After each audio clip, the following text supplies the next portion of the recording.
created my own little algorithms to do one thing or another, like disease states, a mortality algorithm. And I think you will have a whole levels of robotics, that humanoid robots or non-humanoid robots, whatever the case is.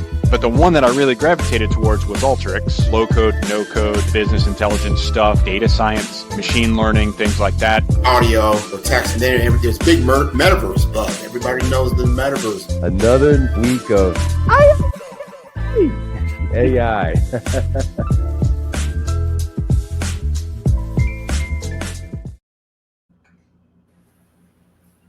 All right. I have few people here, but people that are the best in doing AyAyAy is not here. So it falls on me to say AyAyAy AI. The voice that doesn't allow that chant to come out properly. But Masako, you have a good grasp of it. Oh, for my AyAyAy? Yeah, go for it. I have a couple of them because it's either AyAyAy or AyAyAy. That's the one. That's the second one. Right. So the second one is like, yeah, right. Right. Yeah, it's emotions, right? In between all languages, this explains all sorts of emotions. Either you're embarrassed by somebody, like ay, or you're just not happy with this happened. So we've had people that speaks multiple languages, and they said, wow, in all languages you can find similarities of AyAyAy AI, because we start off very enthusiastically, and sometimes we end with, just, man, this is a lot of burden in our shoulder. Or sometimes we just feel optimistic, so you're like, ay, let's go dance, right? So Tony and Darcy, how are you guys feeling? What's your energy level today? Pretty good. I can try. Can you give us an AyAyAy? I say AyAyAy all the time. There you go. I live in, and I kind of like that. There you go. AyAyAy. I'll go the French version. Ooh la la. Oh, I love it. We have to broadcast in France. We have to change it to Ooh la la AI or something like that. That's great. Exactement, mon ami. I got a little bit of that, not the whole sentence. So we wow, what a topic we have. Well, I think we need this sort of humors in order to discuss one of the topics that everybody can say, I don't want to talk about that. It just, not me, right? You go around the table like, who wants to talk about this? And they all say like, unless you know much about it, nobody's going to say anything about it. So we need somebody to explain what GRC is, right? Somebody to explain CMMC, somebody to tell us what happens in a data breach, right? So I guess the episode is called I'm in my AI Mojo, right? We want to talk about AI, but we want to talk about AI for something that we really don't want to do ourselves. But because we are subject matter experts in our field, we know how AI can escalate that sort of, I guess, the energy, right? Energy of GRC, energy of CMMC. And the scary topic of data breach, right? Nobody wants to be part of that, but everybody loves data, except for the data breach part of it, right? So I'm super thrilled. I mean, this is something that I can talk for hours, right? I'm that one guy sitting on the table saying like, oh, me, right? And people say like, talk to yourself, nobody else is listening. But, well, there's always somebody in the table like me. They just don't know it yet. Right? They don't know it because they don't have the proper context of what GRC is. They don't understand CMMC. They don't understand data breach. If they had some sort of the familiarity, they kind of say like, oh, that can be me. I want to do that, right? And that's what we do a lot, right? Our AI community, we promote these sort of diverse thinking. And when you have this diverse thinking, you find out there's a subject matter expert in each table. They just don't know it yet, right?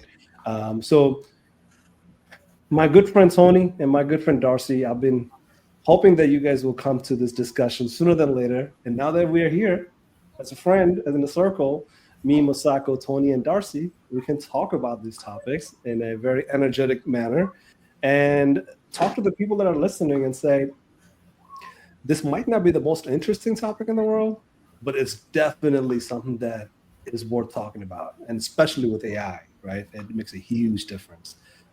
So without further ado, Masako, I'll pass it up to you, and then we can take turn in introducing ourselves. And right. Well, it's so funny, Asif, when you said that it's not interesting, and I was like, GRC, governance, risk management, and compliance. That is very much interesting and very much exciting, and you really have to show up with that space, because we all know if there's no governance, risk management, or compliance, things fall apart. And being that AI, the AyAyAy podcast is all about AI. And so for me, it's like AI is no longer a science fiction, right? Everybody thought of AI as science fiction, but what it is, it's infrastructure. And without GRC, the infrastructure is without regulation. And without regulation, that's where chaos lives. Yeah. And so that's why governance, risk management, and compliance is needed, to get rid of the chaos. Yeah. And that's why we're here today to talk about it, because we have subject matter experts in the cybersecurity space, in the governance space.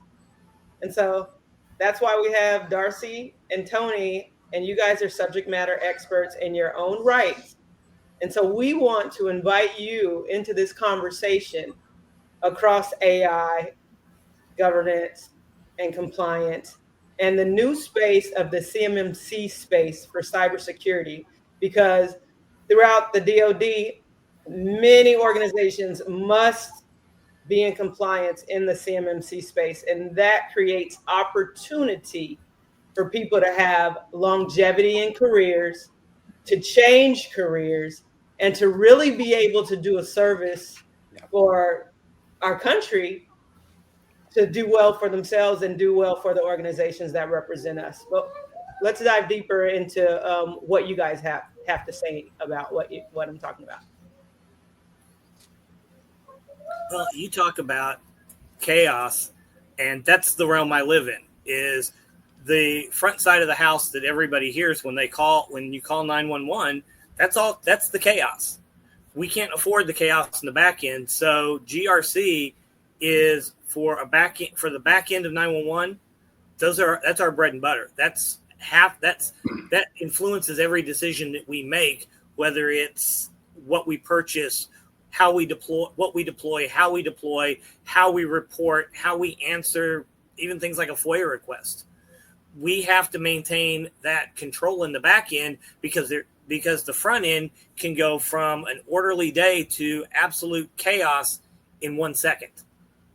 And they depend on us to keep everything as calm and as controlled as possible. So compliance is not an option. It is a requirement. So you don't have that. You don't have the chance to say, "I'll get to it later." It's, in many cases, it's stop what you're doing and take care of it right this second. And Tony, that's a space of people's safety, which is part of what we talk about with cybersecurity, and time is of the essence. So people having standards and knowing what to do, what procedures to follow, what steps to take, saves lives in what you do. Well, yeah, we're definitely protocol driven. Yeah. Everything we do front end and back end is protocol driven. Yeah, I think before we started this discussion, I couldn't stop laughing because we talked about movies, right? Movies can go through scenes in few split seconds, but in reality, that few split seconds is multiple days, if not multiple months and multiple years. And this is where people see GRC from that lens right there, is that, oh my goodness, it takes so much because of something like GRC. If it wasn't for GRC, we wouldn't be doing most of those things, first of all. And second of all, we will continuously live in chaos. And if you know one thing about countries that don't have GRCs, is chaos. And I don't mean it lightly as in it's an organizational thing. It's a nation state thing, right? It impacts every level of society. So when Tony talks about 911, it fascinates me to the core. It's just, wow. Like, you think about hospitals. Yeah, that has a lot of compliance in it. Banking, a lot of compliance. Credit card, a lot of compliance. Policing, a lot of compliance. Just everything you can look at organizational that has people, process, or whatever that comes with the process, they all have compliance built into it. So people have to know about this compliance ahead of time, pre-trained. And this goes for the job seekers. Hey, look, if you are thinking of getting a job in any industry, how much do you know about GRC for that industry? Because if you do, all of a sudden you see something that nobody else can see if they jump right into that industry without knowing the GRC of it, right? So just a quick example, if you're getting into the banking industry, do you know what KYC stands for? Right? KYC is what drives the whole banking industry most of the time because of the regulation. Know your customer, right? KYC.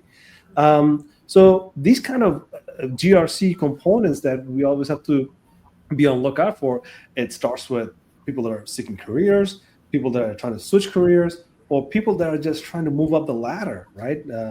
Being from tactical to operational. Operational is strategic, right? As you're trying to move up the ladder, you always have to know these GRC topics like back of your hand, I would say, right? If you're a strategic person that is making swift moves and swift decisions, yet you're not really compliant, yeah, let's not go that far. that's a nightmare. But I have a question that I would really like to start off with Darcy specifically, because Darcy and I talk about cybersecurity a lot, and when it comes to cybersecurity, the CMMC space is just well, let's just put it like this. You don't have CMMC today because you're not dealing with government. I'm gonna bet you that you're gonna have CMMC sooner than later, because that's just a standard of cybersecurity. You cannot avoid that. For a long time, we have done without it, but because of how much AI is involved in cybersecurity threats now, the CMC is like not must tomorrow, must 10 years ago, right? We should have built up to that defense category of saying AI can try, but most likely won't succeed. But because of AI, the cybersecurity topic is off the cuff right now. So let's get started with you, Darcy. I know CMMC, but tell us a little bit about CMMC. Tell us a little bit about your involvement with it, and what are some of the things that you are looking out for. Okay. Well, my role with the Del Mar College Cyber Center is I'm the program manager. And what we do is work with small and mid-sized businesses on their cyber awareness, their hygiene, planning, and for those that are seeking contracts with the Department of Defense or government entities, we help them with CMMC certification level 1 and some at level 2.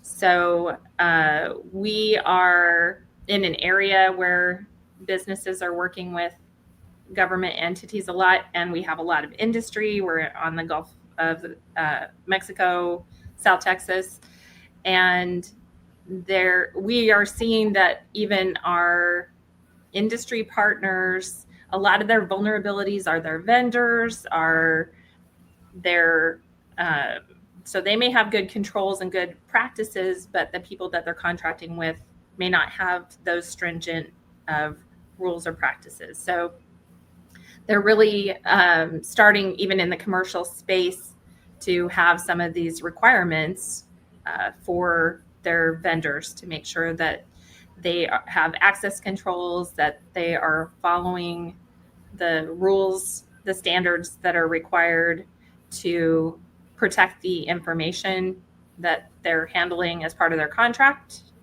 and any other data that might be like IP,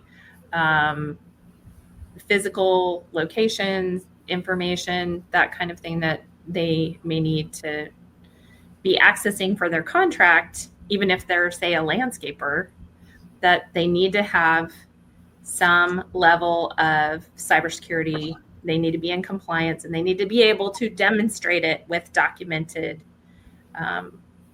protocols, with policies, and mapping and inventorying what they have to demonstrate that they're controlling those pieces. It's a lot when you think about somebody in a small business who, they don't have very many resources often.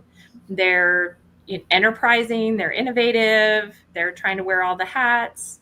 So they're one of the biggest vulnerabilities we have in cybersecurity, because they don't have the time or the expertise to become experts. So that's one of the areas where we assist businesses, and where we're seeing a big push for education and creating those resources for the most vulnerable populations, because part of everything that we do when we're talking about GRC, even, it's about agreement. It's about having a common framework, a common language that we all agree to, so that we can operate and together be bigger than, all the parts that are going into this operation. Yeah, I mean, as you mentioned it, I mean, complexity doesn't start with what we think is where complexity ends, right? Like, say, for example, a prime that's looking for a sub that is going to vendor for the prime vendor, and there's tier 1, there's tier 2, there's tier 4, there's tiers 10, right? Depending on the size of the contract, because subcontractors know this very well, that they don't do the work. They hand the work out to somebody after they win the work, right? So if you are a government agency that is saying, I want CMMC on your paperwork, well, does that other person have the paperwork? And Right. This is nothing new, by the way, like insurance coverages, right? Insurance coverage is required by the contractor for the subcontractors and the subcontractor. But somewhere in the pipeline, if one subcontractor had an insurance that expired, all of a sudden there's a big issue over here. Well, as a contractor, you got to know that some of your subs didn't have that insurance, right? So when you think about it from that perspective, all of a sudden, like, wait, did you do your CMC? You haven't, and you've been working on this for the last 5 months? Who's responsible here? Who's at fault for, that passing of information back and forth? Or in insurance cases, does the insurance company cover your claim anymore because you expired, knowing that you expired, and the whole situation does not get covered by anybody? And that's I love how you started with the subcontractor, because that's oh my goodness, that's complexity 101. Those are the people I'm working with. Yeah. The primes have the resources often to reach what they need to do for compliance, because it can be very costly. It requires maintenance. It requires expertise. It's a very difficult space for the average business owner. And like you were saying, if we're just talking government contracting, or just even DoD contracting, the federal government doesn't do any of the things. They contract for everything that they do.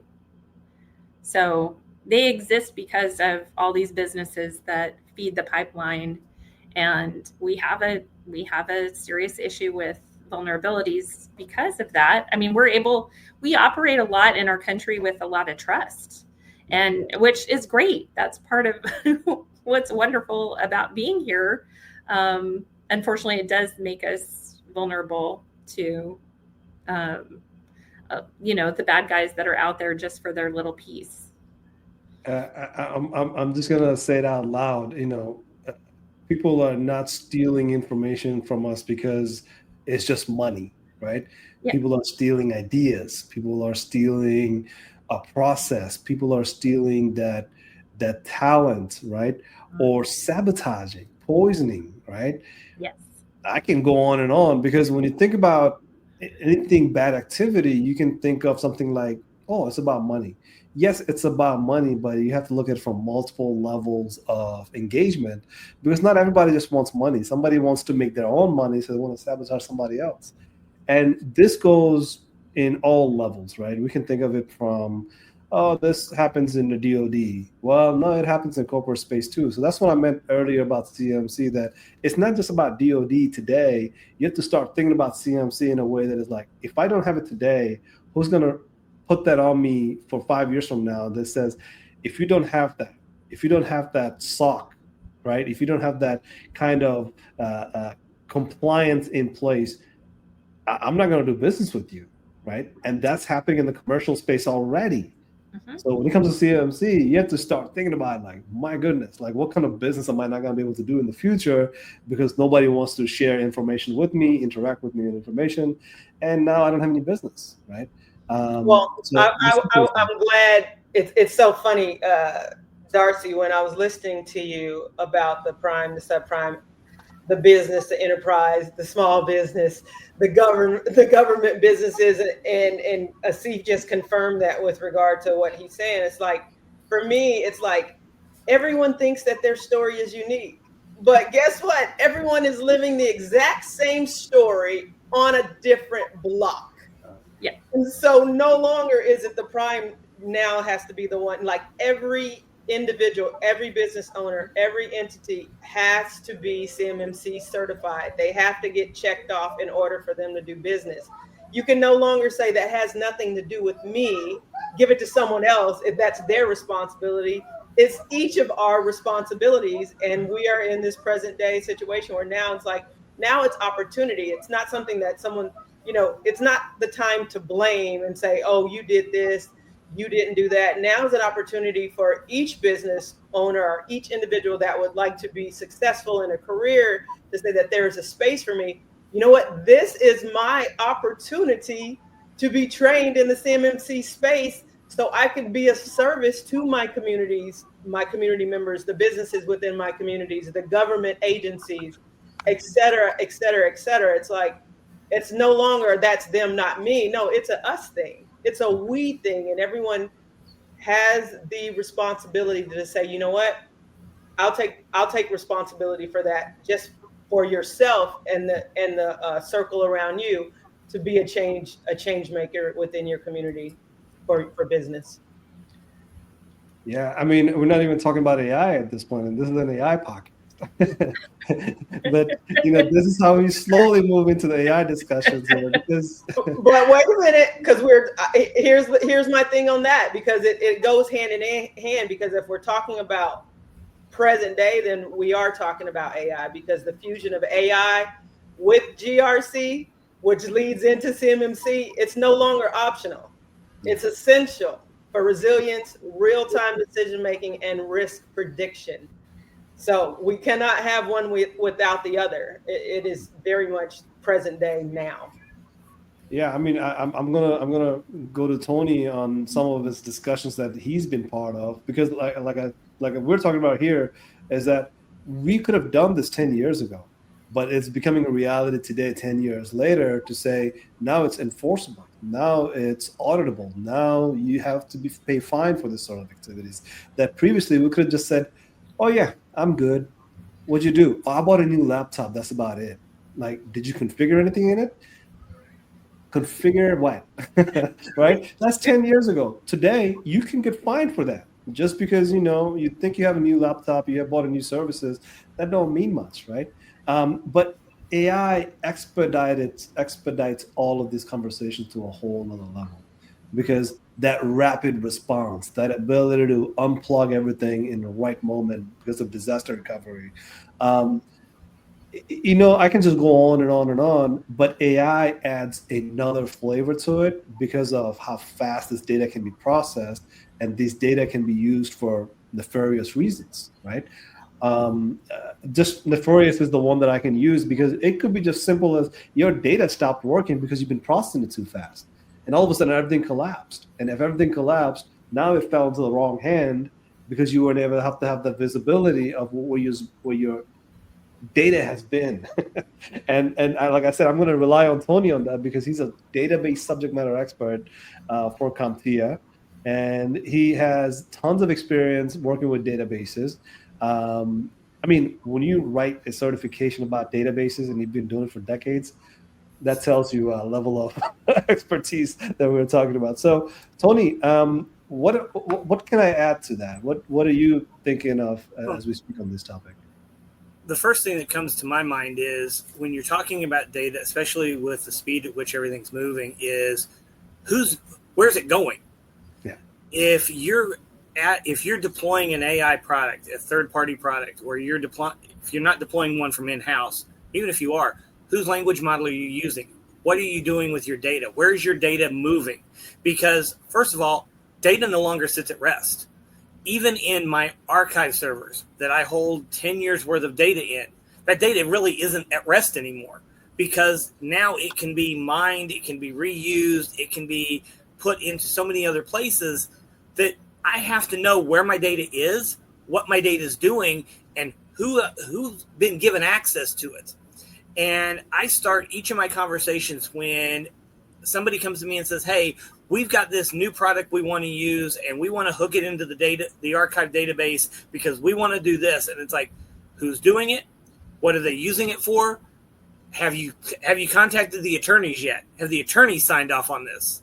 Has upper management signed off on it? Have you explained it to upper management in words they understand, to understand where that exfiltration of data is going, what it's going to do, and how it's being used outside of your control? Because once it's exfiltrated, you can't do anything anymore. It's gone. Once you've put it out the door, you don't get it back. So you better know what it's doing while it's migrating over there, because to me, data at rest is an illusion. It doesn't exist anymore. It may never have existed. We thought it did, but it doesn't exist. Not now. And what are you hoping that data that you're letting go out the door do? What's its intended purpose, and what is its real purpose? What's it really doing? Because they may not match up.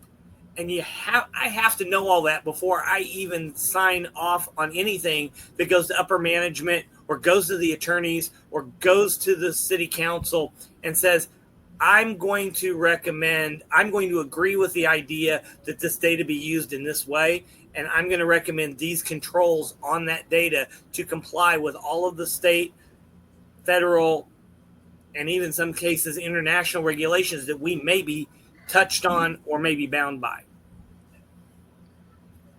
Well, we have a subject matter expert here also on CIA, right? He's going to talk about his confidentiality, integrity, availability, right? Because we need to know that. And Brian Starks of Starks Technology Services, what are you hearing, and what's giving you that smile on your face like, hey, let's jump into it, bro? You're on mute, I think. Are you on mute? Is your mic on? We'll fix it. Yeah. But this is some exciting stuff, because I use data at rest continuously in order to explain artificial intelligence. But the way Tony just mentioned it, I never actually looked at it from that angle, because I would say whatever's in rest, it's going into the motion, and whatever's in motion is going to get used. But if you don't have visibility in the data at rest and its use, that means you are not doing your data management very well. Your data portfolio is at loss. And I love that last piece of it. Your data no longer has integrity. Wow. Right. Brian, can we hear you? Oh, there you go. You guys hear me? Okay. Good evening, everyone. Tony mentioned it. It goes back to the basic foundations and fundamentals. Darcy and I have had these conversations, Steve and Masako as well. It's the foundation, because we get all this, as a C loves to say, don't believe the hype. Don't believe the hype. But we've gotten into the hype to where now we got to take a step back and go back to the principal foundations of CIA. A lot of times, I think Asif and Masako have heard me speak about it when I teach it. We can dummy this down in layman terms, and Tony, you mentioned it, as really a relationship. If we take a look at our basic foundations of what relationships, whether they're personal, professional, close friends, spouse, significant others, but the CIA, we talk about confidentiality. This is a confidential group here. No one needs to know what's going on behind the scenes as we talk about things to try to prepare, our deal, and to prepare companies for what's already here, but actually help them be successful. So that's the confidentiality. But as we continue to build the relationships, we base it on integrity. The integrity of the data never changes. It's not supposed to change unless you have authorized access control to it. So with these relationships that we're building right here, this is the foundation of integrity right here that we've built amongst each other. And then last but not least, when we talk about availability, right? We are available to each other, but we're not available for everybody else. Nobody has access to Darcy like we do. Nobody has access to me or C for even Masako. So we talk about the data being available, and I think Tony just really hit a lot of key points.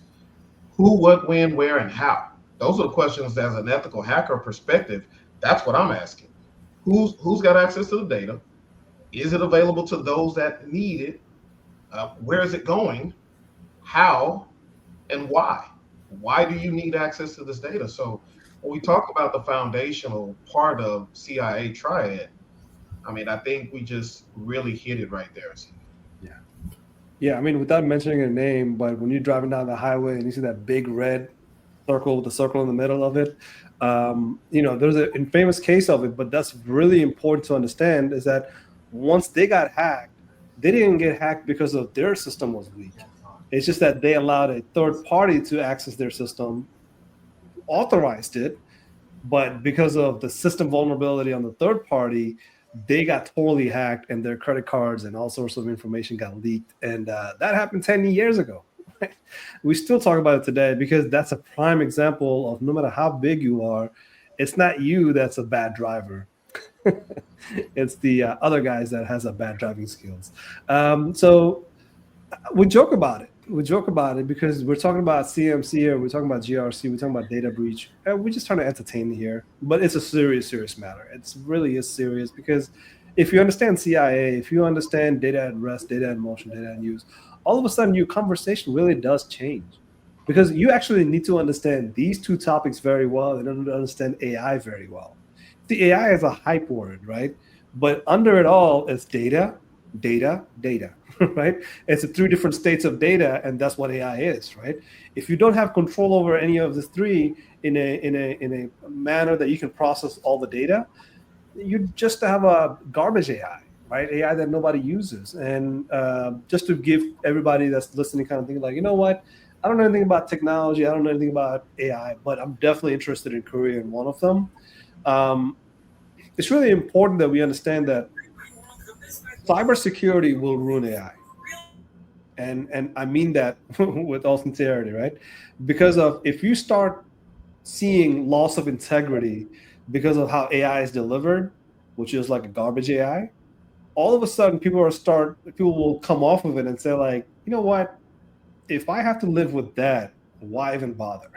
Right? That's not the type of AI I want, right? So today you see a lot of these AIs that are like high performing, all of a sudden they're degrading in quality.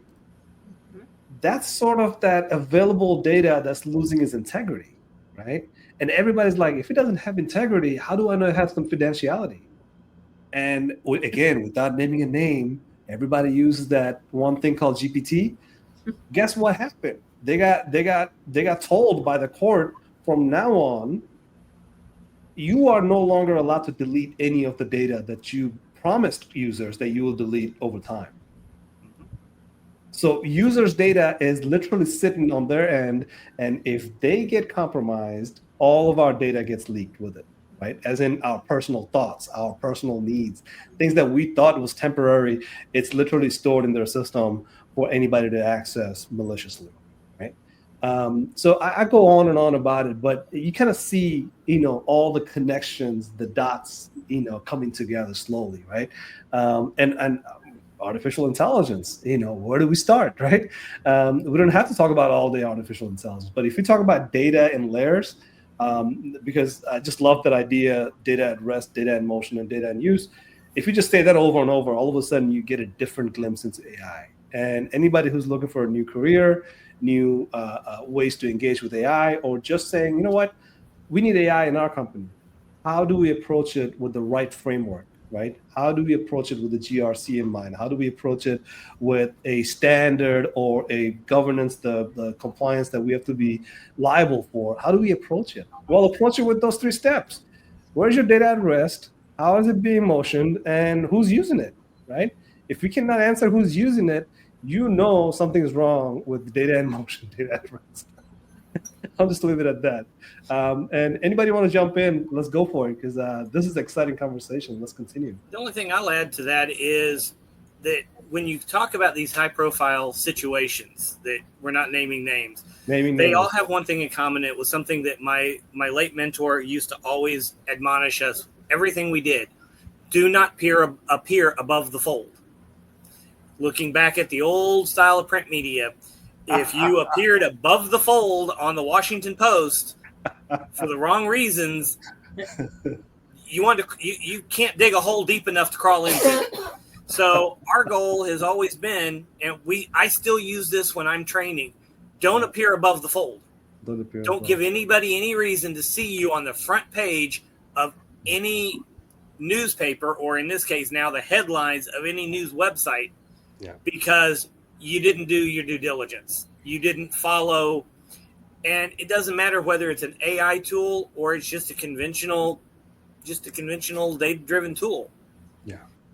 If you don't know, if you realize what you don't know, you find it out. But if you don't know what you're missing, or you don't know what you don't know, you're in deep trouble. Yes.